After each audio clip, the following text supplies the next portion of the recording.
जय श्री कृष्ण। ईश्वर की महिमा का ज्ञान स्वयं ईश्वर को ही होता है, क्योंकि किसी भी इंसान के पास ऐसे वो शब्द ही नहीं है जिन शब्दों से वो ईश्वर की महिमा का बखान कर सकें। वो शब्द ही नहीं जो ईश्वर के गुणों के बारे में, ईश्वर के ज्ञान के बारे में सब कुछ बता सके। इसलिए जो कहता है ना कि ईश्वर के ये गुण हैं, वो मनुष्य भी आधी अधूरी बात ही कह रहा है। जिसको कोई नहीं जान सके पूरी तरह से, वही ईश्वर है। श्री कृष्ण की लीला देखो। बचपन में माखन चुरा के खाने वाला एक ग्वाला महाभारत का युद्ध जिता देता है। ऐसा ज्ञान दे देते हैं श्री कृष्ण जिसे लोग भागवत गीता के नाम से जानते हैं। इस वीडियो में हम प्रभु श्री कृष्ण से वो 21 बातें सीखेंगे जिनसे हमारी जिंदगी पूरी तरह यानी कि 180 डिग्री बदल सकती है। हम बेहतर डिसीजन ले पाएंगे, बेहतर मेहनत कर पाएंगे, बेहतर हमारे रिजल्ट्स होंगे, अपने मन को शांत रख पाएंगे, ओवर थिंकिंग और निगेटिव थिंकिंग को दूर रख पाएंगे, विद्यार्थी एग्जाम में टॉप कर पाएंगे और बिजनेसमैन अपने बिजनेस में पैसा कमा पाएंगे। हर वो इंसान अपना लक्ष्य ढूंढ लेगा और अपने लक्ष्य को पा लेगा। उसका जीवन सफल हो जाएगा अगर जिसने भी भगवान श्री कृष्ण से ये 21 बातें सीख ली, क्योंकि ये वही श्री कृष्ण की लीला है, उनका ज्ञान है जिन्होंने अर्जुन जैसे मोह में पड़े हुए योद्धा को मोह से बाहर निकालकर उसको कर्तव्य का पाठ पढ़ाकर महाभारत का सबसे बड़ा हीरो और सबसे बेस्ट फाइटर बना दिया। आपकी जिंदगी की मुश्किलों से सामना करना अर्जुन की मुश्किलों से तो बहुत छोटा है। 21 बातों में तो क्या, श्री कृष्ण 21 जन्म में भी एक्सप्लेन नहीं किए जा सकते, लेकिन फिर भी जीवन छोटा सा है और लक्ष्य बड़े हैं हमारे। तो जितना सार पूर्वक हम सीख सकें इन 21 बातों को अच्छे से सीखेंगे। सीख नंबर 1 जो हमें सीखनी चाहिए श्री कृष्ण से, गुणों से मानवता की पहचान होती है, ऊंचे सिंहासन पर बैठने से नहीं होती। विशाल राक्षसी पूतना ने अपने स्तनों पर विष लगाकर श्री कृष्ण को दूध पिलाकर मारने की प्लानिंग बनाई, लेकिन श्री कृष्ण ने यह अवगुण देखने के बजाय यह देखा कि वह माँ की तरह स्तनपान करवाने आई है। इसके बाद उन्होंने उसे असुरी जीवन से मुक्त कर दिया। हर किसी में कमियां और खूबियां होती है। कमियां देखने की बजाय खूबियों को देखकर उसे मोटिवेट करना चाहिए। तू ये नहीं कर सकता, ये कहने की बजाय यार तू इतना तो कर सकता है ना, ये कहना चाहिए। किसी को बुरा बनाकर गिराने से अच्छा है कि उसे अच्छाई बताकर, उसे अच्छा बनाकर उठाया जाए। और अगर हम ऐसा करेंगे ना तो हमारे समाज से बुराइयां खत्म हो सकती है। सीख नंबर 2 जो हमें भगवान श्री कृष्ण से सीखने को मिलती है, संयम से अपना काम करते रहो।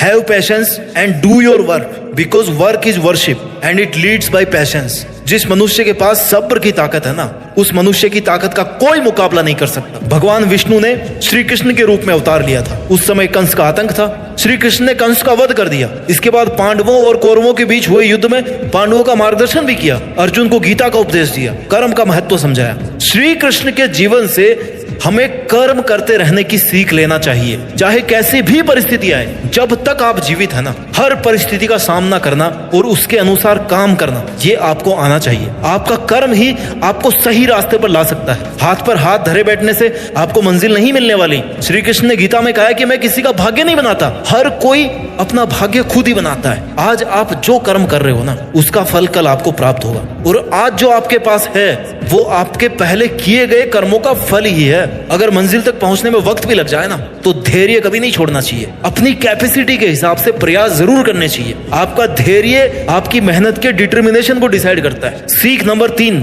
जो हमें भगवान से सीखनी चाहिए कि हमेशा खुद को शांत रखें। श्री कृष्ण की बुआ के पुत्र शिशुपाल ने उनका 100 बार अपमान किया, 100 टाइम्स, लेकिन वचन दे रखा था कि बुआ 100 गलतियां माफ कर दूंगा शिशुपाल की। शिशुपाल लिमिट क्रॉस कर गए और फिर भगवान को अपने एक्शन में आना पड़ा। 100 बार सहन किया, कितना शांत रखा बताओ। दुर्योधन के किए गए अपमान को भी वो पी गए। वचन हमेशा निभाना चाहिए, खुद को शांत रखना चाहिए। अपमान का या ऐसी किसी भी बात का जो आपके किसी काम की नहीं, उसका जवाब देकर आपको अपना कीमती समय बर्बाद नहीं करना चाहिए। जब तक आपका काम, आपका टारगेट कंप्लीट नहीं हो जाता, तब तक आपको शांत रहकर लोगों की बातों में ना आकर अपना काम करते रहना चाहिए। कई बार लोग क्रोध में आकर के आपका अपमान कर जाते हैं, लेकिन शांत रहो। हर बात का रिप्लाई करना, तुरंत रिएक्ट करना ये जरूरी नहीं है। समय आने पर आपके रिजल्ट से उन्हें अपने आप जवाब मिल जाएगा। नकारात्मक विचारों का आना तय है, परंतु ये आप पे डिपेंड करता है कि आप उनको कितना महत्व देते हैं। सीख नंबर 4 जो हमें श्री कृष्ण से सीखने को मिलती है, मीठा बोलें, क्रोध और लालच नहीं करें। मैं श्रेष्ठ हूँ, यह आपका आत्मविश्वास है, लेकिन मैं ही श्रेष्ठ हूँ, मेरे अलावा कोई श्रेष्ठ नहीं है, ये आपका अहंकार है, ये आपका घमंड है। कन्हैया की मुस्कान और मीठे बोल हमें ये सिखाते हैं कि जीवन की सारी समस्याओं का निदान आपकी मीठी वाणी में और आपके मुस्कुराने में है। आप मीठा बोलकर और मुस्कुराकर हर चीज को सॉल्व कर सकते हो, हर मुसीबत को सॉल्व कर सकते हो, हर कठिनाई को जीत सकते हो।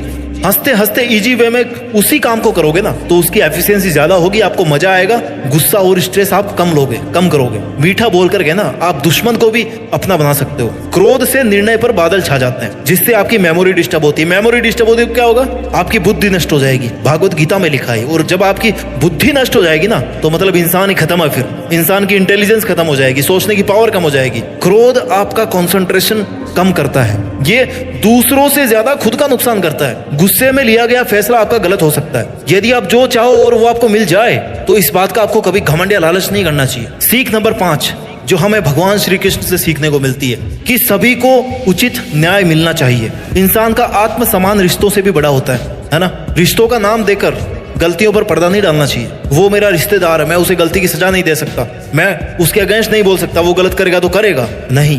कंस श्री कृष्ण के मामा थे, उन्होंने उसे अहंकार, अत्याचारों, गलतियों और मासूमों से किए गए दुर्व्यवहार की सजा दी। आपको अन्याय के खिलाफ आवाज उठानी पड़ेगी। न्याय सभी के साथ एक सा होना चाहिए, जिसमें कोई रिश्ता आड़ा नहीं आना चाहिए। Right is right, wrong is wrong. सीख नंबर 6 जो हमें श्री कृष्ण से सीखने को मिलती है कि सत्य के साथ और गलत के खिलाफ खड़े रहो। सच्चाई का साथ कभी नहीं छोड़ना चाहिए, जिसका उदाहरण महाभारत का युद्ध है। राजनीति बुरी नहीं है, लेकिन अगर राजनीति करनी हो ना तो भगवान की तरह करो, श्री कृष्ण की तरह करो। श्री कृष्ण ने राजनीति की, लेकिन वे सदैव सच के साथ खड़े रहे। उन्होंने जैसे को तैसा जवाब दिया और दुष्टों के विनाश के लिए उन्होंने नियमों को आड़े नहीं आने दिया। आपको कितने ही दिन लड़ना पड़े, लेकिन अगर आप सच के साथ है ना तो आपकी जीत निश्चित है। सत्य परेशान हो सकता है, लेकिन पराजित नहीं हो सकता। सत्य कभी दावा नहीं करता कि मैं सत्य हूं, लेकिन झूठ हमेशा दावा करता है कि मैं सत्य हूं। सत्य और झूठ की यही सबसे बड़ी पहचान है। बुरे का अंत हमेशा बुरा होता है, गलत का साथ देने वाला भी गलत ही होता है। द्रौपदी के चीर हनन के समय ना पूरी सभा के साथ घर के बुजुर्ग भी चुप थे, इसलिए वो सब के सब पाप के भागीदार थे। किसी एक ने भी अपना मुंह नहीं खोला अन्याय के खिलाफ। इसलिए हमें सीख मिलती है कि कभी भी किसी गलत का साथ नहीं देना चाहिए, फिर वो चाहे कितना भी ताकतवर क्यों ना हो, कितना ही अमीर क्यों ना हो।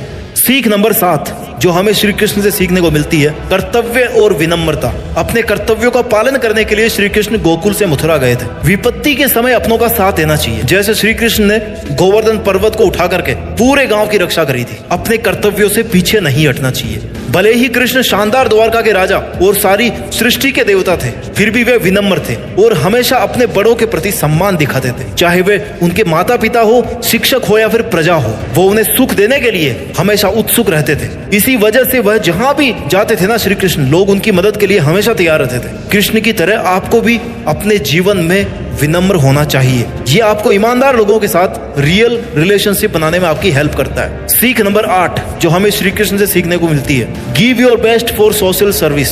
इस समाज की भलाई के लिए, समाज के उद्धार के लिए अपना बेहतरीन प्रदर्शन करें। समाज या लोगों की रक्षा के लिए अपने कदम कभी पीछे ना करें, क्योंकि इसमें कोई बुराई नहीं है। जरासंध से होने वाले युद्ध में जब बात ब्राह्मणों की रक्षा की आई ना तो श्री कृष्ण ने युद्ध स्थल से अपनी सेनाओं और खुद को पीछे कर लिया था, जिसके कारण उनको रण छोड़ नाम भी दिया गया था। अगर आपके एक के गांव छोड़ने से पूरे गांव की भलाई हो रही ना तो आपको उस गांव को छोड़ देना चाहिए। ये सेम बात चाणक्य भी कहते हैं, चाणक्य नीति में। जहां बात समाज की भलाई की हो वहां खुद से पहले सबका भला सोचना होगा। Social service is the best way to find yourself. सीख नंबर 9 स्प्रेड पॉजिटिविटी। हमेशा सकारात्मकता फैलाते रहें। श्री कृष्ण कितनी ही बड़ी प्रॉब्लम में फंसे हो, वो अपनी बांसुरी की मधुर से ना खुद का और अपनी प्रजा का स्ट्रेस कम करते थे। सभी को ये फील करवाते थे कि भैया सब नॉर्मल, सब ठीक हो जाएगा। उस मधुर धुन को सुनकर ना एक पॉजिटिविटी का संचार होता था। ऐसे ही आपको अपने आसपास का माहौल बना के रखना है, जिससे आप और आपके आसपास के लोग बिना किसी तनाव के, बिना किसी बोझ के काम कर सके। इससे आपका रिजल्ट भी बढ़ेगा, उनका रिजल्ट बढ़ेगा और मेहनत ज्यादा इफेक्टिव तरीके से हो पाएगी। जैसे बोझ लेकर के उड़ा नहीं जा सकता ना, गिरने की संभावना होती है, वैसे दिमाग पर अगर स्ट्रेस का बोझ रहेगा तो कैसे कोई अपना काम ठीक कर पाएगा। इसलिए अपनी वाणी से और अपने कर्म से अपने आसपास पॉजिटिविटी बना के रखें। सीख नंबर 10 जो हमें श्री कृष्ण से सीखने को मिलती है निस्वार्थ प्रेम। श्री कृष्ण ने पृथ्वी के हर प्राणी और प्रकृति से प्रेम करना सिखाया है। उन्होंने अपनी दोनों माताओं से, अपने ग्वाले मित्रों से, अपनी गायों से, गोकुलवासियों से, प्रकृति से, सखा सुदामा से, पांडवों के रूप में अपने शिष्यों से, राजा के रूप में अपनी द्वारिका की प्रजा से, सबसे निस्वार्थ प्रेम किया है। प्रेम पूर्वक उनके लिए हर काम को बड़ी सहजता से, खुशी से करके सबका मन मोह लिया। ये कोई लीला नहीं थी, हर कोई कर सकता है ऐसा। उन्होंने कभी नहीं दिखाया कि वो एक भगवान है और उन सबसे सर्वोत्तम है। चाहते तो दिखा सकते थे ना, भगवान है, मैं तो भगवान हूँ। वो सबके साथ घुल मिलकर उनके अच्छे के लिए हमेशा काम करते रहे। आप कितने ही ताकतवर क्यों ना हो, जब तक आपके मन में प्रेम की भावना नहीं है ना, आपका मन सॉफ्ट नहीं है ना, तब तक आपको बाकी सभी खुद से कम ही लगते हैं। तब तक आप दुनिया में कभी किसी का विश्वास नहीं जीत सकते, कभी किसी का भला नहीं कर सकते। मन से मन का प्रेम होना आपको हमेशा जीतने की तरफ प्रेरित करेगा। सीख नंबर 11 जो आपको भगवान श्री कृष्ण से सीखनी चाहिए, policy adviser with better planning. ये क्वालिटी थी उनकी, ये खूबी थी उनकी। नीति और कूटनीति के ज्ञान में श्री कृष्ण से अच्छा कोई सलाहकार नहीं हो सकता। किसी भी कार्य की सफलता उसकी रूपरेखा में होती है। श्री कृष्ण कुशल रणनीतिकार थे। अश्वत्थामा और जयद्रथ का वध उनकी व्यूह रणनीति का ही परिणाम था। आपके पास किसी भी काम को करने की अगर पूरी प्लानिंग है ना, तो काम कंप्लीट होने तक आप उससे पीछे मत हटो। व्यक्ति जो चाहे बन सकता है यदि विश्वास के साथ अपने टारगेट्स पर लगातार फोकस रहे। किसी भी काम को करने से पहले आपके मन में उसकी आउटलाइन तैयार होनी चाहिए। बुरे से बुरा और अच्छे से अच्छा दोनों केस को लेकर के आपको प्लानिंग करनी चाहिए, तभी आप एक सफल प्लानर बन पाएंगे, सफल इंसान बन पाएंगे। राजनीति में जब सामने वाला शक्तिशाली हो ना, तो कूटनीति से काम लेना चाहिए, जैसा श्री कृष्ण ने लिया। Plans are nothing but planning is everything. Plan हर किसी के पास होता है, लेकिन प्लानिंग बनाना बहुत बड़ी चीज होती है। सबसे मेन होती है planning. If you want to start it, first you do the planning. सीख नंबर 12 जो हमें श्री कृष्ण से सीखने को मिलती है, साहस, सफलता और दूरदर्शिता की कला। श्री कृष्ण ने पांडवों को समझाया कि हिम्मत मत हारो, पूरी कोशिश करो। कुरुक्षेत्र के युद्ध में अर्जुन की अंतरात्मा अपने ही परिजनों, पूर्वजों और गुरुओं को मारने के विचारों से बहुत परेशान थी। धनुष को रख दिया साइड में कि भैया मैं तो नहीं लड़ूंगा, लड़ने से मना कर दिया। श्री कृष्ण ने फिर भगवत गीता का ज्ञान दिया। उन्होंने कहा कि मैं इस ब्रह्मांड का एकमात्र निर्माता हूं। I am the only one and single creator of this universe. मैं चाहूं तो सुदर्शन चक्र से शत्रुओं का पल भर में संहार कर सकता हूं, लेकिन मैं आने वाली पीढ़ी को कर्म और साहस का महत्व सिखाना चाहता हूं, और इस काम को अर्जुन तुमसे बढ़िया और कोई इंसान नहीं कर सकता। उन्होंने आगे कहा कि अपना कर्तव्य करो, परिणाम से प्रेरित मत हो कभी भी। जीत जाने तक की यात्रा का ना आनंद लो, हार जाने तक की यात्रा का भी आनंद लो, हार गए तो उसका भी आनंद लो। और अंत में उन्होंने अर्जुन को दुश्मनों से लड़ने और नष्ट करने के लिए मना लिया। और महाभारत जैसे महान युद्ध में श्री कृष्ण की गाइडेंस की वजह से पांडवों की जीत हुई, सत्य की जीत हुई, न्याय की जीत हुई। दूरदर्शिता, कौरवों के पास बहुत ज्यादा सेना थी, बहुत ताकतवर उनकी सेना मानी जाती थी, बहुत बड़ी सेना थी, महारथी थे बड़े बड़े, लेकिन क्या हुआ, पांडवों से नहीं जीत पाए। क्यों? क्योंकि श्री कृष्ण कौरवों के रण कौशल से परिचित थे। पांडवों को इसी आधार पर जीत का तरीका समझाया उन्होंने कि भैया कौरव इस चीज में माहिर है, तुम्हें ऐसे करना है। इंसान को समय देख करके चलना चाहिए, बदलते समय को समझना चाहिए। समय बदलता जरूर है, आप जैसे आज है ना वैसे कल नहीं रहेंगे, देर लगेगी मगर सही होगा। आपको कोशिश करनी है बदलाव को समझने की। दिन बुरे हैं आपके, जिंदगी बुरी नहीं है, ये वक्त भी गुजर जाएगा। सीख नंबर 13 जो हमें श्री कृष्ण से सीखने को मिलती है, बलिदान और त्याग। श्री कृष्ण ने भीम को कुरुक्षेत्र के युद्ध में भीम के पुत्र घटोत्कच को बुलाने के लिए बोला, और ऐसा उन्होंने कौरव सेना का सफाया करने के लिए नहीं, बल्कि कर्ण को एक प्राण घातक दिव्य हथियार इंद्रास्त्र का उपयोग करने के लिए मजबूर करने के लिए था, जिसका उपयोग वो केवल एक ही बार कर सकता था। और श्री कृष्ण नहीं चाहते थे कि उस हथियार का प्रयोग वो अर्जुन पर करे। उन्होंने ऐसा सुनिश्चित करने के लिए ऐसा किया कि अर्जुन युद्ध को जीतने के लिए एक इंपॉर्टेंट की है, अर्जुन का जीवित रहना जरूरी है। इसलिए एक प्रतापी योद्धा घटोत्कच की बलि देकर कृष्ण ने पांडवों की विजय सुनिश्चित करी। ये होता है बलिदान, प्राणों का बलिदान। अगर आप जीवन में सफलता पाना चाहते हैं तो जो बलिदान आपको करने पड़ेंगे वो प्राण से बड़े नहीं है, लेकिन फिर भी नहीं करते लोग, नहीं छोड़ते। मोबाइल चलाते रहेंगे, लत लगी हुई है बड़ी भयंकर तरीके से, सुबह देर तक सोते रहेंगे, नहीं छोड़ सकते, त्याग नहीं कर सकते नींद का। त्याग के बिना कोई महत्वपूर्ण प्रगति या उपलब्धि नहीं हासिल की जा सकती। यदि आप अपने कंफर्ट जोन में, अपने गौरव में, अहंकार में, समय, धन, सुरक्षा, इन सब का त्याग करने को तैयार नहीं हो ना, तो आप जिंदगी में कुछ नहीं अचीव कर पाओगे। No risk no gain. आप कभी भी अपनी सुपीरियर लेवल की सफलता हासिल नहीं कर पाओगे। सीख नंबर 14 माताओं को समान दर्जा। श्री कृष्ण को माता देवकी ने जन्म दिया और फिर माता यशोदा ने पाला, लेकिन फिर भी श्री कृष्ण ने हमेशा दोनों को बराबर रिस्पेक्ट दी, दोनों को बराबर इज्जत दी। इससे हम ये सीख सकते हैं कि आपको पालने वाला और संस्कार देने वाला, जन्म देने वाले के बराबर दर्जा रखता है। If you want to be successful in your life, you should always respect your guardians as well as your parents. आपको ये कभी नहीं भूलना चाहिए कि आपके माता पिता और आपके केयर टेकर की मेहनत से आप आज यहाँ पे हो, और इनके बिना एक बच्चे को पालने की कल्पना भी नहीं की जा सकती। आप कितने ही बड़े हो जाओ, अपने गार्जियंस की रिस्पेक्ट कभी नहीं भूलनी चाहिए। सीख नंबर 15 जो हमें भगवान श्री कृष्ण से सीखने को मिलती है, पर्यावरण से प्रेम करो। श्री कृष्ण ने गोकुल में एक ग्वाले के तौर पर बचपन बिताया अपना। गाय चराने के साथ साथ बाकी पशु पक्षियों और प्रकृति से भी उनका गहरा लगाव था। आपका साधारण जीवन बिताना आपका बड़प्पन बताता है। सूरज ने कभी नहीं माना कि यार ये गांव छोटा है तो मैं उसको अपनी लाइट नहीं दूंगा, मैं अपना प्रकाश नहीं दूंगा, या मेरी किरणें वहां नहीं जाएगी। उसके लिए तो सब समान है। धरती को माता का रूप इसलिए तो माना गया है कि वो सबको अन्न देती है, सबका पालन पोषण करती है। हम जिस तरह अपने परिवार से प्रेम करते हैं, उसी तरह पर्यावरण को भी प्रेम करने की और बचाने की जरूरत है। हैप्पीनेस की सबसे पहली शर्त है कि मनुष्य और प्रकृति के बीच का जुड़ाव कभी नहीं टूटे। नेचर को अगर हम जीवित रखेंगे ना, तभी हम जीवित रहेंगे। Better environment, better tomorrow. So stay connected with nature. सीख number 16, friendship is a great relationship. दोस्ती जो है ना, एक बहुत ही तगड़ा रिश्ता है। मित्रता बहुत बड़ा रिश्ता है जिसे दिल से निभाना चाहिए। कहते हैं कि अच्छे मित्र किस्मत वालों को ही मिलते हैं। दोस्ती में छल कभी नहीं करना चाहिए। जिसे आप अपना अच्छा दोस्त मानते हो ना, उसका अच्छे और बुरे वक्त में दोनों टाइम पे अच्छा साथ देना चाहिए उसका। आपका मित्र, आपका सखा, चाहे वो गरीब हो, चाहे अमीर हो, पुरुष हो, स्त्री हो, कोई भी हो, हमेशा आपको उनका सम्मान करना चाहिए। समय पर मदद करनी चाहिए, उनका हमेशा सम्मान करना चाहिए। जैसे श्री कृष्ण ने अपने मित्र सुदामा और द्रौपदी के साथ किया था। श्री कृष्ण ने बचपन में गरीब सुदामा से मित्रता की, दोनों ने एक जैसा भोजन खाया। लेकिन सालों बाद में जब सुदामा ने फिर से श्री कृष्ण को देखा ना, तो सुदामा को लगा कि यार मेरा मित्र तो बहुत बड़ा राजा बन गया है, बहुत बड़ा बन गया है, अब मुझे उससे कभी मिलना ही नहीं चाहिए। मेरा उनसे मिलना उनकी प्रतिष्ठा और उनकी गरिमा को कम कर सकता है। उसके बाद भी श्री कृष्ण ने अपने मित्र के पांव धोकर उनका सम्मान किया, उन्हें गले से लगाया। सुदामा को कभी ये फील ही नहीं होने दिया कि वो गरीब है, इसलिए श्री कृष्ण का मित्र नहीं हो सकता।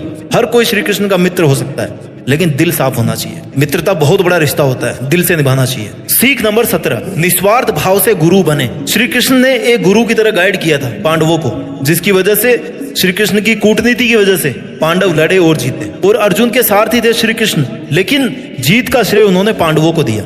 एक गुरु के तौर पर अगर आप किसी को कुछ सिखाते हैं और वो सफल हो जाते हैं, तो उनकी सफलता का श्रेय खुद लेने का प्रयास ना करो। गुरु को निस्वार्थ भाव से मार्गदर्शन करना चाहिए। इसलिए तो कहा है कि गुरु की जो उपाधि है ना, वो ईश्वर से भी बड़ी होती है। स्टूडेंट्स की जीत और सफलता के लिए एक गुरु का सबसे बड़ा कंट्रीब्यूशन होता है, और गुरु के लिए सबसे बड़ी गुरु दक्षिणा यही है कि उसका शिष्य सफल हो जाए। शिष्य को अगर सफलता मिल गई तो गुरु के लिए इससे बड़ी गुरु दक्षिणा नहीं होनी चाहिए। लेकिन आजकल कल्चर बदल रहा है। हमें श्री कृष्ण से सीखना चाहिए कि अगर आपका शिष्य सफल हो गया तो फिर गुरु बनना भी आपका सफल हो गया। इसलिए गुरु बनकर के निस्वार्थ भाव से आपको गाइड करना चाहिए। सीख नंबर 18, महिलाओं का सम्मान करें। यत्र नार्यस्तु पूज्यन्ते रमन्ते तत्र देवता। जहाँ नारियों की पूजा होती है, वहाँ देवताओं का निवास होता है। नारी का अस्तित्व ही सुंदर जीवन का आधार है। द्रौपदी के चीर हरण के समय कोई भी उनके सम्मान की रक्षा के लिए आगे नहीं आया, तब श्री कृष्ण ने उनकी लाज रखी।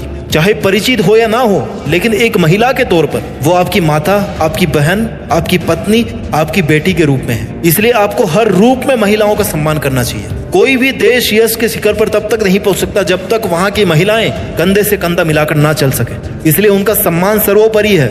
स्त्री का सम्मान सबका परम कर्तव्य है। यही धर्म है, यही सत्य है, यही संस्कार है, मानवता है और यही अनंत है। सीख नंबर 19, धर्म, संस्कार, मानवता और सत्य सर्वोपरि। श्री कृष्ण की जीवन लीलाओं से मिली सीख से श्री कृष्ण के अनुसार खुद से बड़ा है कुल, यानी कि कुटुंब, कुटुंब से बड़ा है समाज, और समाज से भी बड़ा है देश। देश सर्वोपरि है, किंतु देश से भी बढ़कर है ना अपना धर्म, अपने संस्कार, अपनी मानवता और सत्य, जिसकी रक्षा हम सभी को करनी चाहिए। अगर ये तीनों बने रहेंगे ना, तो हमारा देश हमेशा महान बना रहेगा। यदि धर्म का नाश हुआ तो देश और समाज का पतन निश्चित है। यहाँ श्री कृष्ण से हम अपने धर्म की रक्षा करना सीख सकते हैं, और हमारा धर्म सभी धर्मों को एक जैसा और बराबर मानना सिखाता है, सभी को आदर देना सिखाता है, न्याय के लिए लड़ना सिखाता है, सच का साथ देना सिखाता है, गलत को दंड देना सिखाता है, और पाप को खत्म करना सिखाता है। जिसमें सबका भला हो ऐसा काम करना सिखाता है। सभी जातियों को बराबर मानो, उनसे भेदभाव नहीं करो, ये सिखाता है। प्रेम सिखाता है, सबका सम्मान करना सिखाता है, प्रकृति से जुड़ना सिखाता है, फल की इच्छा किए बिना लगातार कर्म करना सिखाता है, समाज के भले की नीतियां समझाता है, और दूसरों की पीड़ा को समझना सिखाता है। बहुत सारी चीजें हैं जो इंसान को उसका धर्म सिखाता है। इसलिए हमेशा अपने धर्म का और अपने संस्कारों का पालन करें। सीख नंबर 20, जो भी होता है अच्छे के लिए होता है। आपके जन्म से लेकर के आपकी मौत तक जितनी भी घटनाएं होनी है, जितनी भी घटनाएं हो चुकी, सबके पीछे कोई ना कोई रीजन था। अगर आप एक लॉन्ग पर्सपेक्टिव में जाके देख रहे हैं तो आपको पता पड़ेगा कि जिंदगी में कुछ भी होता है ना, वो हमेशा अच्छे के लिए होता है। कभी भी किसी भी घटना का उद्देश्य गलत नहीं होता है, क्योंकि आप उस घटना को किसी और ढंग से करने की कोशिश में थे और वो नहीं कर पाए, इसलिए आपको लग रहा है कि घटना हो गई। ध्यान रखना कि अगर किसी काम को आप नहीं कर पा रहे हो ना, आप उसकी प्लानिंग नहीं कर पा रहे हो, आप उसको एग्जीक्यूट नहीं कर पा रहे हो, तो फिर वो वैसे होगी जैसे भगवान करना चाहते हैं, और भगवान जो करते हैं वो कभी गलत नहीं करते। इसलिए जो भी होता है ना, वो अच्छे के लिए होता है। ये आपको श्री कृष्ण से सीखने की जरूरत है। सीख नंबर 21, देश में अपना ही नहीं बल्कि दुनिया में नाम करना सीखें। भला ऐसी जिंदगी किस काम की जिसमें हम केवल खुद ही के बारे में सोचते रहें। ये समाज, ये धरती, ये परिवार, ये गांव, ये राज्य, ये देश, बल्कि ये पूरी धरती अपनी है, पूरा विश्व अपना है। अगर काम करना हो तो पूरी मानवता के उद्धार के लिए किया जाए। श्री कृष्ण के जीवन की बातें हमेशा ही सीख देती आई है और हमेशा ही सिखाती रहेगी। जरूरत सिर्फ इतनी है कि हम इन बातों को अपने जीवन में अपनाएं, अनुसरण करें और देश में अपनाएं नहीं बल्कि दुनिया में देश के नाम को ऊंचाइयों तक पहुंचाएं। जय श्री कृष्ण, जय हिंद, वंदे मातरम।